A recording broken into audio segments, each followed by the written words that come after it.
Tonight, I want to talk about the movie Free Guy. This movie stars Ryan Reynolds, Jodie Comer, Keery, Lil Rel Howery, and Taika Waititi. This movie sees a video game character attain a level of self-awareness, and in the face of his world, the video game world, being deleted, he decides to fight back. He has help, of course, from the cast of characters that I just mentioned. The main one is Jodie Comer, who plays his love interest. She is actually a developer of another game, and so she is in here and meets him. Actually, they fall in love with each other, so it's an AI and a real game character that fall in love. And so that's kind of the movie. This movie on paper, it's okay on paper. To me, it felt like Ready Player One meets The Truman Show. Something in the middle of that. And it takes elements from one. It doesn't have the same over-the-top spectacle that Ready Player One had. And it doesn't quite have the same heart that The Truman Show had. But what it does have is entertainment value.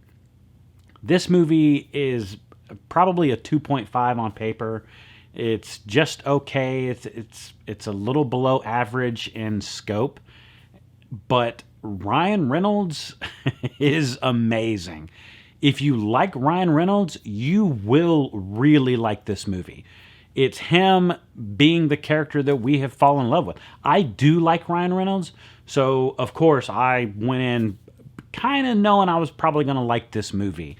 Taika Waititi, I love Taika Waititi. And seeing him go into more of an acting role as opposed to a directing role is always fantastic to see. I love just him on screen.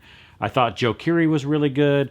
I thought Lil Rel Howery was actually surprisingly good considering the roles that he has played.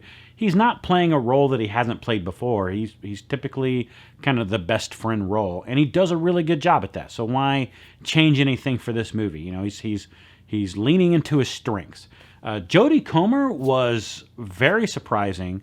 She was fantastic in this movie. I really enjoyed watching her. I enjoyed watching all of her scenes. The conflict that she had, she made it believable. And that grounding of that story is really what kind of kept me going in it. There's a lot of times where you can kind of check out and just say, well, okay.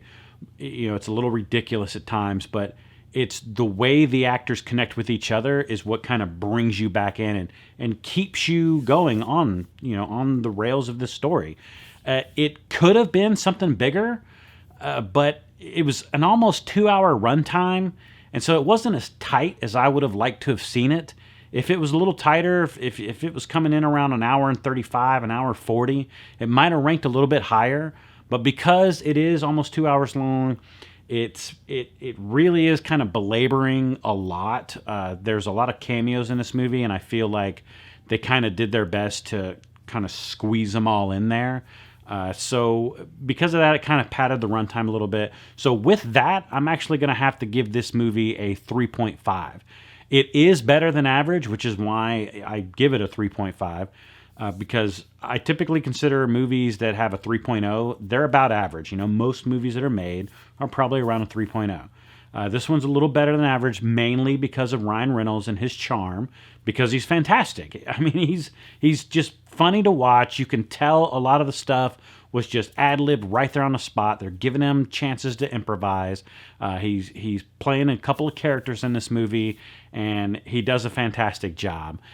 He also does a really good job of just kind of, being emotional when he needs to be emotional, and it's believable. Again, there's a lot of stuff that happens in this movie that, in the grand scheme of how ridiculous it is, it's also kind of believable, and I liked that. Sometimes I just want to go see a movie and I just want to be entertained.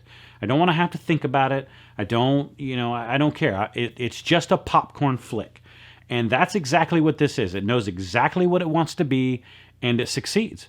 So, yeah, I mean, what else could you ask of the movie? Again, that's kind of why I rate it at a 3.5, because it doesn't deviate from what it wants to be. It leans heavy into what it believes it is, and it pulls it off. I really enjoyed it. But it's not just about me. Have you seen it? And what did you think about it? Please let me know in the comments.